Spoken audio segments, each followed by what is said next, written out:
time has come to witness a man of extraordinary skills, the cardiologist with a heart, removing the dark with his skilled hands, bringing about a ray of hope in each one's life he touches. So, connoisseurs, put your hands together for the chief guest of today's event, Dr. B.M. Hegde. For the thousands of patients over the years, he embodies hope. He is to them the doctor with magical hands on the pulse of the common man. Talking their language, identifying with their woes, relating to their despair, he heals them, combining his wealth of specialized knowledge in cardiology along with Ayurveda and Yoga. Often abbreviated as B.M. Hegde, Dr. Bele Monappa Hegde is admired not only for his skills in the medical field, but also for his humane approach and his insistence of minimum use of medicines and his stress on holistic medicine. He is an Indian medical scientist, educationist, and former Vice Chancellor of the Manipal University and the head of Mangalore chapter of Bharatiya Vidya Bhavan, and has held many illustrious positions in eminent organizations throughout the nation. Dr. Hegde is a distinguished personality all over the world. With his innumerable mammoth achievements and inherent genius, who has bagged many prestigious awards around the globe. Awarded as the Dr. B.C. Roy Award in 1999 and in 2010 honored with one of the India's highest civilian awards, Padma Bhushan Award for Veteran Physician Administrator for his outstanding contribution to the world of medicine. With his innate desire and interest in Ayurveda, Yoga and spirituality, Dr. Hegde led himself in the quest for peace and meticulously stitched medicine and yogic life together for the benefit of mankind. May I request you all to welcome him with a big round of applause.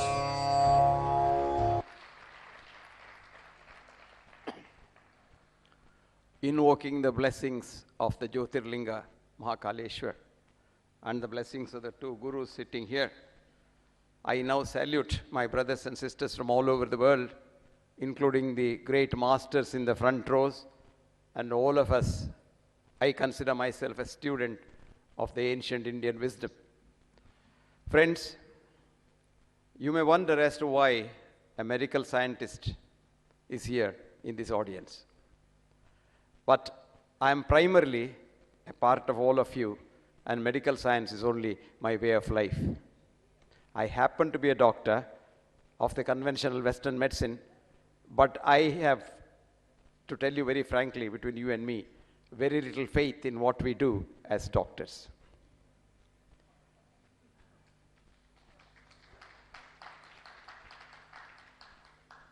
The father of modern medicine did warn us correctly. He said, cure rarely, comfort mostly, but console always. We take a Hippocratic oath when we pass to preserve life and to be fair to all concerned and treat my patient as God and to preserve life from conception to the end.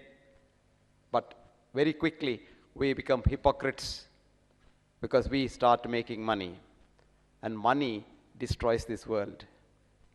Friends, our greatest enemy of mankind, and if you look at the history of mankind, up until money came on the scene, man had no illness whatsoever. Man had no greed, no jealousy, no sort of corruption, and no illness and no ill will. When money came in, all things started, and we started going back to our roots to say, where is yoga? What is yoga? What is Sanatana Dharma? What is spirituality? And what have you? It was so beautifully put in the Western mind by a great poet, an English poet, a romantic poet, William Wordsworth. When in 1802, the first industrial revolution started in the West, he wrote a beautiful poem called The World is Too Much With Us. I'll give you one stanza. The world is too much with us, late and soon. Getting and spending, we seem to have lost our powers. Little do we see in nature that is ours. We have sold our soul. I have added a little to that, to the devil, comma, a sordid boon, full stop. This is where it all started, friends.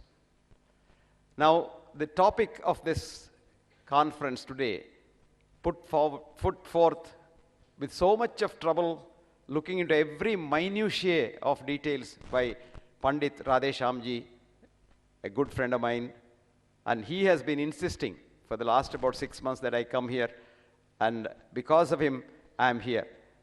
I must admit that last 2 times he tried, I tried, but I couldn't be here. But this time, Mahakaleshwar said, I must be here, and I am here. Thank you, Panditji. As our guru from Portugal rightly said, this is the greatest part of the world where poets, gods, goddesses, and great people all descended in the same place. And even Vikramaditya, a king who was known for his justice and for his compassion, was ruling this land. So I am honored to be in this land of holiness. But don't envy my position here, because some great people have spoken. Mark Twain once said, human brain starts functioning from the time you are born, only to stop when you stand before an audience after brilliant speakers have spoken. So if I speak something from now on, it is not from my brain, but from my spinal cord. Let me look at science, because I have been a student of the classical Western science for more than half a century. But ever since the first day in my science class, I have been wondering what this science is all about. We have what is called a reductionist science vis-a-vis the true science of holism, which looks at the whole. For the younger generation here, let me tell you the difference between those two jargons. You all know what chocolate is, and you all know how chocolate tastes. But we, reductionist scientists, try to find out what chocolate is made up of: cocoa, sugar, and milk. And we study milk in great detail and describe chocolate as milk. Look at medical science. I take a specimen of the liver, stain it, which means I kill the cells, and look under the microscope the tombstone of a liver cell and say, this liver cell is cancer. I don't know how we say that, because it's only a tombstone. You're not seeing the cell functioning. But one of the greatest biologists who got the Nobel Prize and wrote a book called Introduction to Submolecular Biology, Albert Szent-Györgyi, said, I don't know what cancer is, because a cancer cell works exactly like a normal cell. And I don't know how people can try to kill a cancer without killing the normal cell. And that's exactly what I've been saying for the last 40 years. And I've been getting brickbats, and almost, people wanted to kill me. I almost lost my job for writing the truth. But today, I'm so happy that the American Cancer Institute invites me for a conference of contrarian view on cancer, because they said most of what you say is true, because 75% of what we call cancer are not cancers, and we probably are killing more people than we save. Let me incidentally tell you, in 5 countries at different times in the last 50 years, doctors went on strike where there were no private doctors. Bogota in Colombia, Saskatchewan in Canada, Los Angeles County some years ago, Dublin about a decade ago, and Israel recently. And to cut the long story short, every time doctors went on strike from 3 months to 6 months, death rate fell down precipitously and disability almost disappeared. Only to come back and level again when the doctors came back to work. And in fact, in Israel recently, the government was forced to pay extra pay to the doctors to come back to work, and the bribing was done by the morticians because their coffins were not sold at all. Ayurveda, the ancient Indian wisdom for all kinds, the Sanatana, no age, it's not no beginning, no end. This Sanatana wisdom also proclaimed that in the future, if you doctors go after money, you will do wrong things. Vaidhyarajo namastubhyam. I salute you. Yamaraja Sahodara, you are the brother of Yamaraja. But that's a compliment, because Yama follows Niyama. In yoga is a Niyama. Yama treats everyone equally. Whether you are a dog or a king, he kills you identically. Whereas man treats the dog in a big way and the king in a big way and the dog in a very small way and look down upon it. No, Yama doesn't do that. So it's a compliment. But the second line is not a compliment. Yamastu harati pranan. Yama only takes life. Vaidhyo pranan dananicha. You take life and money both. And today's world, if in the Western world of what is called advanced science, if you fall ill, your whole life is destroyed. You're finished. All that you earned, all your life, to spoil your health is taken away by the hospitals to so-called re-give you your health, which they never will be able to give it. Because we have built around ourselves a system called health scare system. My friend Alex a little while ago said, India is the capital and would be the capital of diabetes in the next 50 years. Right, Hanks? Yes. This is one of the biggest myths that we have been trying to sell to the world, thanks to a handful of so-called diabetologists being funded by the drug companies. And the truth is that India, in the next 50 years, will be an ideal place for diabetics because the diabetic mortality will be about 80% in the West, where it will be just 30% in India. Today, the West is aping the South Indian rice diet for diabetics. What we are doing is, we are asking even rice eaters to eat wheat when you have diabetes, because wheat has gluten, which directly destroys your pancreatic islet cells. And if you are a diabetic once, and if you eat wheat, you will be a diabetic permanently, and so I get a permanent patient to make money. Did you get this? Now, I'll tell you how we produce diabetes in India. Most of you sitting here must have heard of a tablet called statin to lower your so-called cholesterol. I don't know what cholesterol is. 10% of people who start taking statins become diabetics within 6 months to 12 months. Which means, as far as my statistics at the moment tells me, 11 million people are on statins in India, which means 1.1 million diabetics we are producing every year. That will add to the so-called diabetic, what is called the epidemiology. I have written an article, and it was also an editorial in the Lancet, the leading medical journal. I said, epidemiologists cause epidemics.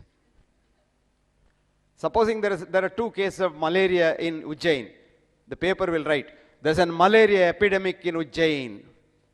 If you read that, you get so frightened that your immune system gets completely suppressed and malaria will catch you.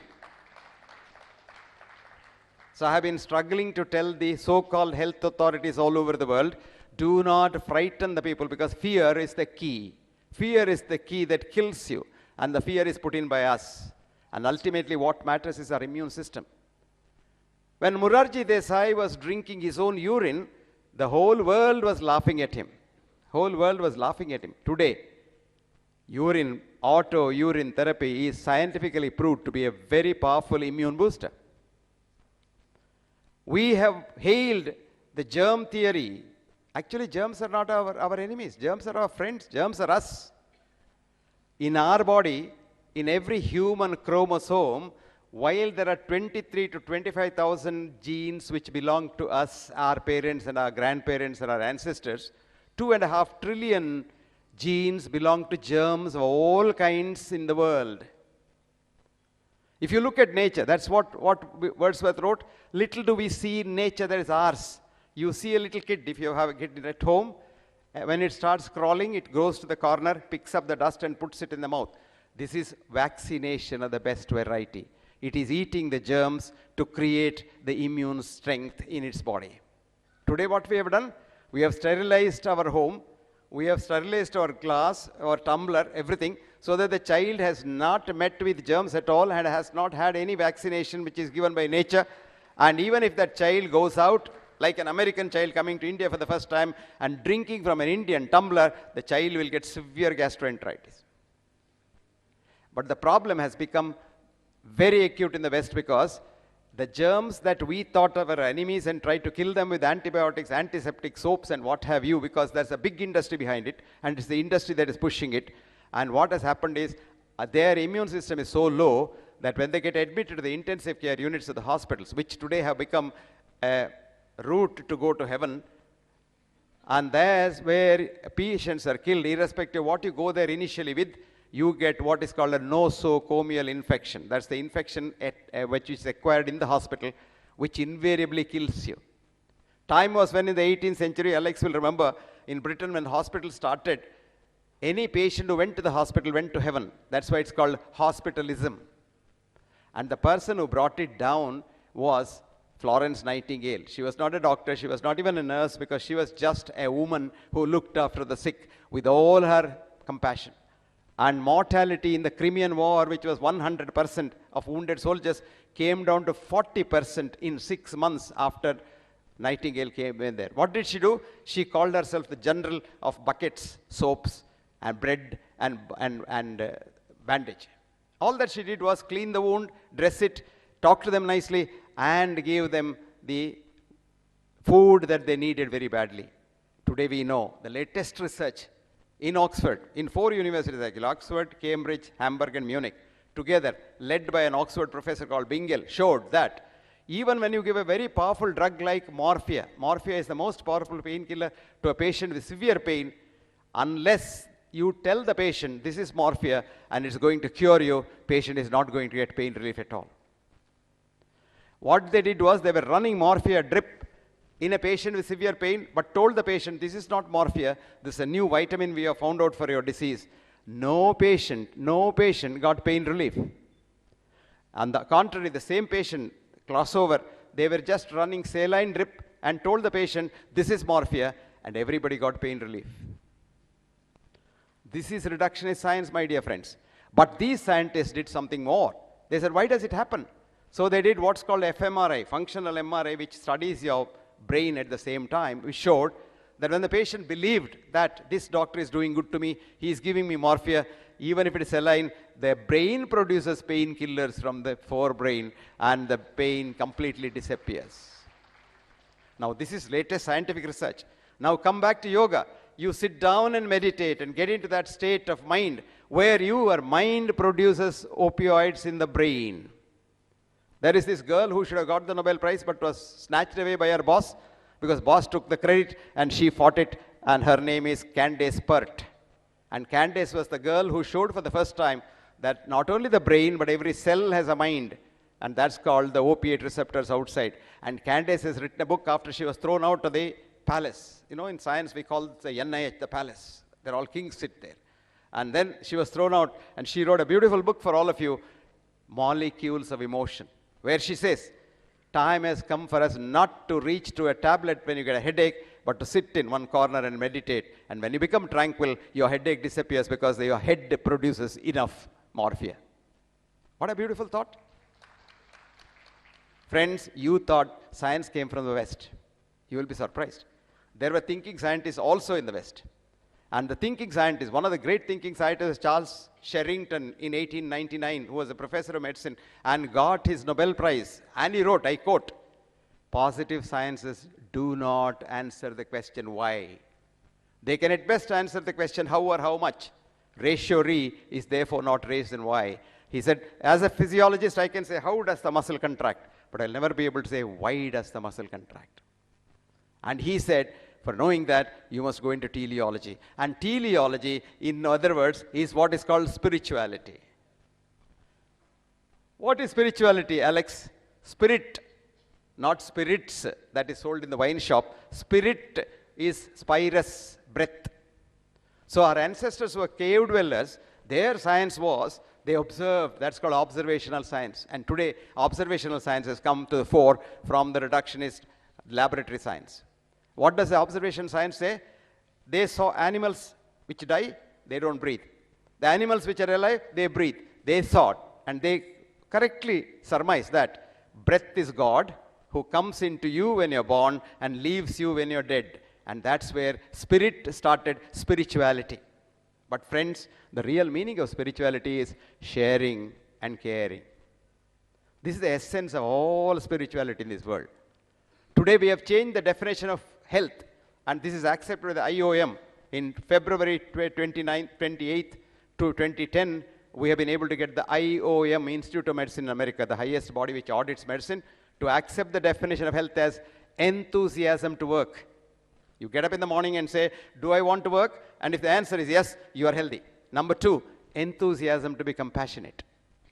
If you are compassionate, you are a spiritual being and you think and know that I has no meaning, but we has meaning.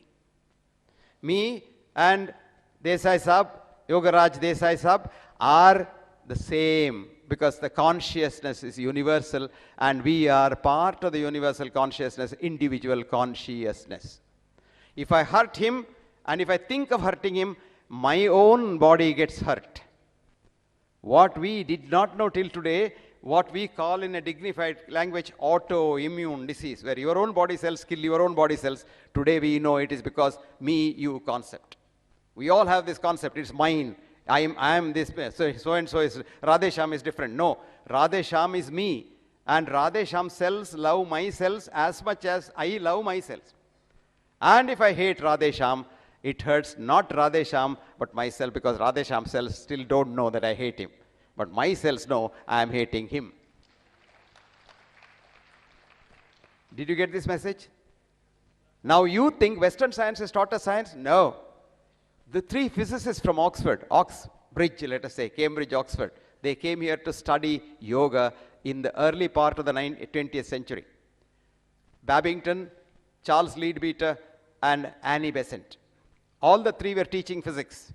And they came here, went to the Himalayas, and became yogis and yogic siddhis. And Annie Besant writes, I quote, when we sit in samadhi, I get the third eye, like the eyepiece of a microscope. And I am able to visualize the atomic structure of 9 elements from hydrogen to helium. And she wrote a book in 1920 called Occult Chemistry. People laughed at her. Of course, she stayed back, she started the Congress party, and unfortunately, that's the misery for India. But that's a different story. Coming back to the old story of Annie Besant, today we know the old idea of Einstein, Niels Bohr, Paul Dirac, of an atomic energy thing, electron running around nucleus and jumping up and down is all, I should use this unparliamentary word, bullshit. You don't know what is inside the atom because the atom doesn't have anything. It's not there in quantum physics. It is there now, it is not there now. And now they rejuvenated the 1920 book of occult chemistry by the greatest scientists, Nobel laureates, into a thick book. I still have the original 1920 copy, which is just thin, produced by the Oxford University Press in Madras. But today, you have occult chemistry this thick. That's all the difference. They add on to that. And in medicine, what we do is, we have added on things to nothing, and we have come to believe now that there is a pill for every ill. There's an article I have written in the British Medical Journal. There isn't a pill for every ill, but there is an ill following every pill. Which has now been proved to be right, because now the most important cause of death in the world is the medical establishment. And in the medical establishment, the leading cause of death is ADR, adverse drug reactions. You go to a doctor, you come out with a laundry list of drugs. Each one of us scientifically, quote unquote, know what one drug does for one disease. If you are given 20 drugs, God only knows scientifically how they interact between each other and kill you very effectively. Today, anybody goes to the hospital, goes to the intensive care unit. God knows why. Now I know why. In America, 90% of the hospital profits accrue from keeping dying patients in the hospital, intensive care unit, for the last 10 days. So we have come back to the 18th century idea of hospitalism. You go to the hospital to go to heaven. Dignity of death is lost. And if you want to get all that back, and you want to become again human beings, and human and humane, we have only one route to go back to our roots. All of you, many of you must have taken sleeping pills sometime or the other. And many of you need a cup of coffee to wake you up, and probably a peg of whiskey to put you to bed. This all started with scientific discovery of the electric bulb. Thomas Alva Edison found out the electric bulb. Up until then, mankind used to sleep when sun goes down, and to wake up much before the sun comes up in the Brahmi Muhurtam, because your circadian rhythm is tied on to the sun. Now tell me, in large cities like New York, Bombay, Delhi, where is the night? There's no night at all. So you must get sleeplessness. So friends, we must go back to our roots, and the only route is go through the route of Indian Sanatana Dharma. India had a great epic, like Iliad's, Homer, etc. Done, time done. 1 minute more, oh, that's good. I thought I was done. 1 minute, you can do wonders. I have 60 minutes. I will sum up all that I have been saying so far. 45 seconds left. De Valera said, if you want to sell a point to an audience, tell them first what you're going to tell them. Then tell them what you've told them. Now, in the next 30 seconds, I'll tell you what I have told you, and that is essence of Mahabharata. 2 words, Dharma Kshetre, Kurukshetre. Split it. Dharma plus Kshetra, Kuru plus Kshetra. Rewrite it. Kshetre, Kshetre, Dharmam Kuruhu. In every walk of life, do your duty, and that is to love humanity. Thank you very much.